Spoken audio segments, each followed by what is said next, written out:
nga daw eh. Tibay daw ng baby ko. Sila naiyak na ikaw, hindi eh. Oh?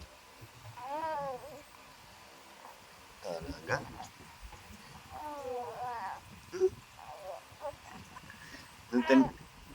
Nung tinurukan daw eh, iyak-iyak daw silang lahat. Ikaw daw eh, konting walang tapos okay na.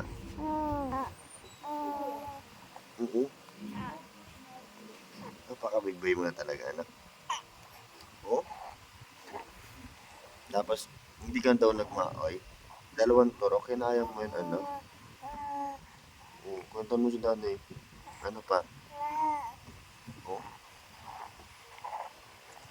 Ayan, tibay-tibay na ang mata niyan. Oh? Talaga. So, anong gusto mo? Regalo? Oo. Mimil.